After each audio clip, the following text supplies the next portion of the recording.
안녕하세요. 너랑나랑 이소은입니다. 안녕하세요. 이건우입니다. 선생님, 몸에 상처가 있으면 병원에 가서 치료를 받고요. 마음에 상처가 있으면 어디로 가서 치유를 받아야 될까? 그것은 병원으로 말하면 정신과이고 또 일반으로 말하면 상담실 아니겠습니까?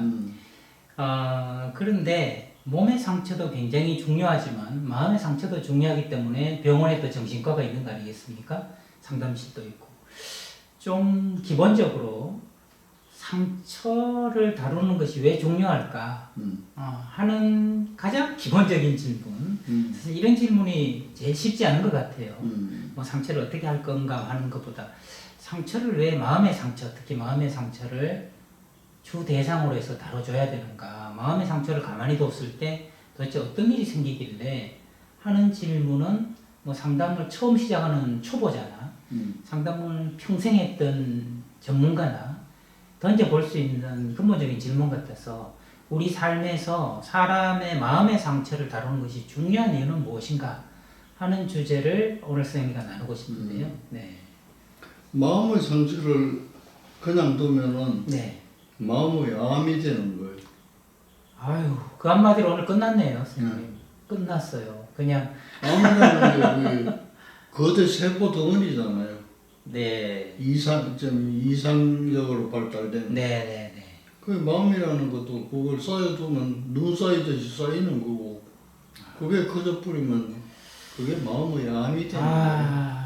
암이라는 것 죽음과 직결되는 거 아니겠습니까? 암이라는 건 죽음과 직결되는 질병이잖아요. 그 옛날에는 그래. 예. 근데 지금은 이제 그것이 지금은 생존율이 엄청 높잖아. 예. 그렇지만 여전히 가장 죽음 가까운 질병 그러면 우리는 암이라고 생각하는데 그냥 그 마음의 상처를 그냥 두면 마음의 암이 된다는 그 한 말씀이 제가 이미 뭐 대담 끝났습니다 하고 말씀드린 것처럼 그냥 확 정리해 주시는 말씀인 것 같은데 상처를 그냥 두면 이것이 그대로 있는 게 아니라 점점 커진다는 말씀으로도 들리네요.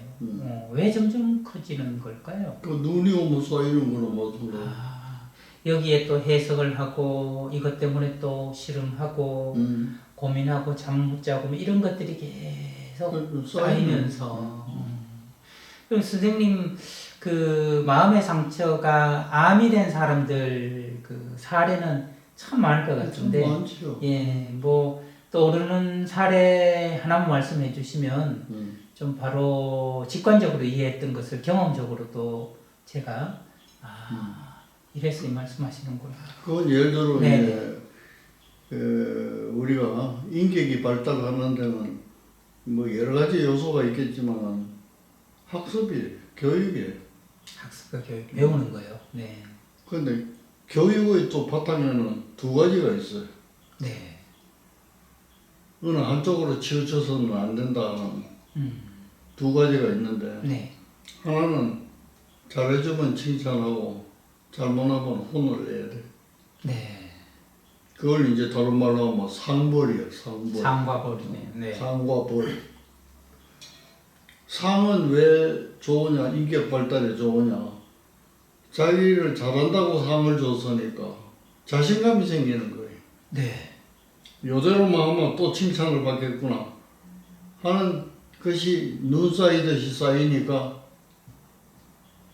이게 인격 발달하고 자신감 가지고. 그렇죠. 네. 네. 그대로 인격이 발달이 되잖아요. 그러겠어요. 네. 그러면 처벌은 고통인데 네. 벌을 세운다고 저기 꿇어 앉아 있어, 뭐 손 들고 서 있어, 네. 또 어떤 사람 매를 들고 또 때리기도 네. 하고, 그게 처벌이잖아. 그렇죠. 처벌의 내용은 뭐예요? 잘못한 행동. 아니, 잘못된 행동에게 고통을 줌으로써 깨닫도록 만드는 네. 거예요. 다시 하지 않도록. 네. 잘못하면 이런 고통이 너한테 있다. 네. 그러니까 이제 어릴 때는 이게 잘못인지 잘하는 건지는 판단이 흐려요. 네. 잘 모를 때가 네. 있어. 네. 네. 그러나 처벌을 통해 가지고 휴지를 휴지통에다가 넣으면 착한 아기다, 칭찬이잖아. 네. 그러면 부모한테 칭찬받는 게 기분이 좋으니까 휴지를 뜯어서 갖다 놓는 거예요. 칭찬 듣기 위해서. 재밌어. 네, 재밌네요. 착한 아기는 휴지통에 넣는단다. 이걸 시행하는 거예요. 네네. 착한 게 뭔지 몰라요. 네네. 그러나 아무렇게나 또 이제 어지는 애들이 있어요. 네. 그러면 그 말 가지고 안 통하면 이제 매를 드는 수밖에 없어요. 네. 매를 들고 딱 휴지 하나 버리면 한 살 딱 네. 쳐버리잖아요. 그렇죠. 쳐버리면 고통이 오는 거예요. 네. 그러면 학습을 받는 쪽에서 생각하면 이것이 뭐가 선이고 무엇이 악인지를 몰라요. 네. 모르지만은 제일 가슴에 와닿는 게 고통이거든. 네. 그러면 이 고통을 피하기 위해서는 하지 말라는 건 안 하는 게 나한테 좋겠구나. 네. 이렇게 발전하는 거예요. 예, 예. 그러나 이제 그게 조금 더 어른이 돼가지고 앞뒤를 이렇게 견뎌볼 수 있으면 아 그래서 나를 칭찬했구나. 아 그래서 나를 매를 들었구나. 네, 그게 이해되는. 그건 그 이후에 알게 되는 이후에 거거든요. 네. 그래서 이제 우리가 인격이 발달한다는 기본은 그런 상벌을 통해서 네. 조금씩 기본적으로. 조금씩 네. 잡아가는 거예요. 네. 그러니까 선생님 말씀을 지금 이렇게 들어보면 아 인격의 발달이라는 것이 보고 배우는 것인데 보여오는 것인데 잘했다고 칭찬해 주는 것과 함께 잘못한 것에 대한 처벌을 해주는 것 그걸 통해서 인격이 쭉 잘 자란다는 말이잖아요. 그죠? 그렇죠. 이야. 그러니까 칭찬 일변도로 가버리면 네네네. 잘못했을 때 한마디 하면 원한이 생깁니다. 자기는 칭찬만 들었는데 네네네. 잘못했다고 그러니까 네. 앙심이 생기는 거예요. 네네. 그러나 처벌을 받던 애가 칭찬을 한 번 받으면 얼마나 기분이 좋겠어요. 아, 네. 그러니까 이것이 이제 공평하게 공평하게 집행이 돼야 되는데 네네. 뭐 이 사람한테는 칭찬 일변도고 이 사람한테는 처벌 일변도고 네. 그건 안 되잖아요. 네. 선생님, 그러면 선생님 그 말씀과 상처를 좀 생각해 보면 칭찬만 해준다고 상처 없는 인생이 되는 것도 아니네요, 그죠? 그 칭찬만 받다가 어느 날 그 야단 맞아도 상처가 클 수 있고 그럼 또 집에서는 칭찬만 받았는데 밖에 나갔더니 칭찬 안 해주면 칭찬 안 해주니까 또 상처가 될 수도 있고 또 처벌만 해주면 계속 상처가 될 수도 있고 그런데 이제 그러니까 살면서 사실 이래도 상처를 더 받고 저래도 상처를 더 받을 가능성은 점점 커진다는 말씀이네요. 네. 그거는 뭐 피할 수 없는 거예요. 네. 피할 수 없는데 그러면 왜 같은 상처를 줬는데 한 사람은 잘 되고 한 사람은 안 되느냐? 네, 그게 중요한 포인트죠. 네. 이게 이제 신체 이해하고 다른 점이 그 점인 거예요. 예, 신체 이해학은 같은 자극을 주면 같은 결과가 나오는 거예요. 똑같이. 그렇지. 네, 네. 우리가 주먹으로 얼굴을 때리면 얼굴이 붓잖아요. 그렇죠. 누구를 때려도 얼굴이 붓는 거예요. 네, 네. 그러나 심리적인 것은 때렸다고 해서 붓는 사람이 있고 안 붓는 사람이 있고 그런 거예요. 네. 그러니까 이 참 설명하기 어려운데 그것을 잘 조합해서 적당히 하셔야 돼요. 그런데 적당이라는 말은 사전을 찾아봐도 만족스럽지 않고 어디를 찾아봐도 적당히 가는 게 만족스러운 답이 없어요. 제일 어려운 경지. 왜 이게 답이 없는가 생각했더니 이게 주관적이기 때문에 그런 거예요. 네, 적당이라는 건 그야말로 코에 걸면 코걸이, 귀에 걸면 귀걸이. 내가 적당히 가는 거하고 이성원 교수가 지금 적당히 가는 하고 적당한 기준이 달라요. 네. 그런데 우리 둘이 앉아서도 다른데 만 사람이 모이면 만 사람이 다 기준이 다른데 네. 그렇지 않겠어요? 네. 그러나 적당이라는 말 말고는 적당한 말이에요. 그러네. 그러니까 부모 입장에서나 그 가르치는 사람 입장에서는 보상과 처벌, 칭찬과 야단을 적절히 하는 게 필요한데요, 선생님. 상처가 똑같이 마음의 상처가 생겨도 커지는 사람이 있고 적어지는 사람이 있다면 아까 선생님이 좀 힌트, 단서가 되는 말씀을 주셨는데 어른이 되면 아 그때 그래서 아버지가 날 칭찬했구나 그래서 엄마가 날 야단친 거구나 하고 해석을 할 수 있게 된다는 거잖아요. 근데 이 해석이 굉장히 왜곡되지 않고 있는 그대로를 잘 살필 때 상처도 아물어 가는 거 아니겠습니까? 이제 그게 이제 전시관이 얘기했듯이 바로 보고 네. 첫 단추 잘 끼우고 그러니까요. 담담하라 하는 네. 이 얘기하고 같은 거예요. 그렇게 이 연장 그것을 하지 않으면은 첫 단추를 끼울 수가 없잖아요. 네. 끼울 수 없는 사람은 야단 맞은 사람은 원한을 해결을 못해요. 네, 네. 이게 스스로 잘 되면 다행인데 이렇게 궁리하고 저렇게 궁리해도 스스로 안 될 때 그때 찾게 되는 것이 정신과고 상담실 아니겠습니까? 그래서 내가 담담히 정확히 그 상황을 볼 수가 없으니 선생님이 저를 좀 도와주십시오. 도와주셔서 그 상황은 어떤 상황이었는지 제가 사건을 말씀드릴 테니 어떤 상황으로 보이시는지 저를 좀 도와서 그 상황을 담담하게 정확하게 좀 봐주시겠습니까?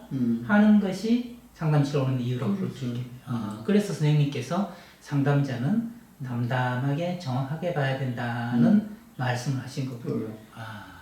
그 너무 거창하게 수도자가 돼야 된다는 말을 전에 한 적이 있는데 전에 하셨죠. 네. 수도자가 되라는 말을 뭐 정정을 한다면 수도자 같은 자세를 가지고 자기를 돌보라 그렇게 조금 너그럽게 받아들여주죠. 네. 그러면 상처도 결국은 선생님 말씀하셨던 그 기본에서 벗어나지 않고 담담히 그 전후 상황을 잘 헤아려 보는 것 여기서 상처 아무는 게 가능하다고 볼 수 있겠네요. 근데 선생님 이제 그러니까 그거는 이제 개인이 갖는 자아의 힘이에요. 그러게요. 우리 용어로 하자면 자아의 힘은 그거는 개인에 따라서 똑같지를 않거든요. 모두 다르겠죠. 네.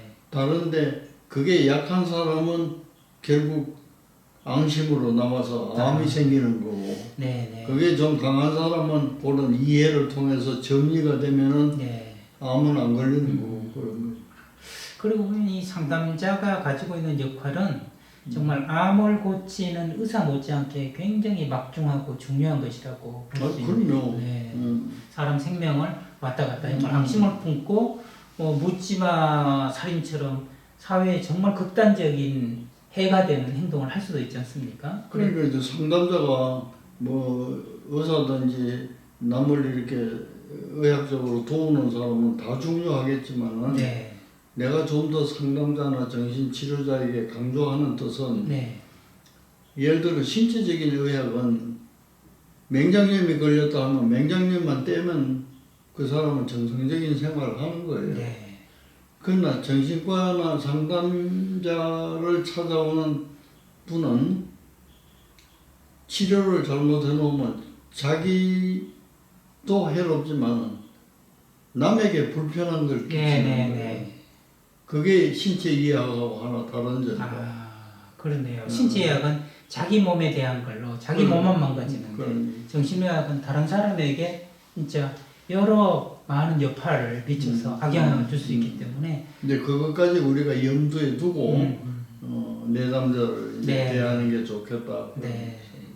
그러면 이제 선생님께 정리하는 질문으로 이 질문을 드리고 싶은데 선생님이 예전에 저를 가르쳐 주실 때 상담자는 몇 부류가 있다고 하시면서 상담자인 척하는 사람, 상담자스러운 사람, 상담자다운 사람 이렇게 있다고 말씀을 해주셨어요. 굉장히 인상 깊은데 그 세부적인 내용은 또 가물가물한데 말이죠. 지금 상담 크게 나누면 상담자인 척하는 사람이랑 상담자다운 사람이랑 무엇을 가지고 구분할 수 있을까요? 이 질문을 드리고 싶습니다. 초보자는 다 상담자처럼 하는 거예요. 상담자인 척? 그렇죠. 초보자는. 초보자는. 또 그럴 수밖에 없는. 경험과 그런 걸 자꾸 겪어보다 보니까 척 해가지고는 내담자가 많지가 않으니까 자기 경험을 토대로 더 이제 접근을 하니까 상담자답게 된다. 그럼 상담자다운 것에 전번에 첫 단추로 담담함과 상황을 있는 그대로 바라보는 것 이런 걸 말씀하셨는데 혹시 하나 더 추가한다면 상담자다운 사람은 어떠한 것이 더 필요할까요? 그건 전 시간에도 내가 얘기했죠.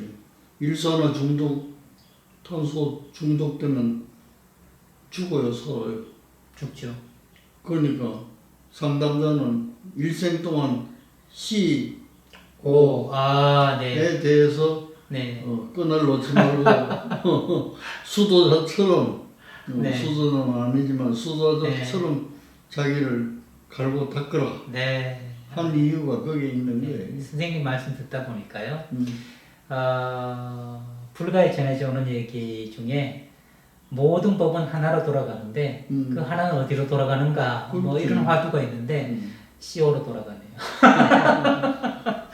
정말 이렇게 내가 전지전능하다는 그런 착각에서 벗어나고 그러지. 나의 역전을 항상 조심하는 것이 상담자인 척하는 사람이 아니라 상담자다워지는 것이다. 그럼 이 옷들 단추가 여러 개 꿰이네요.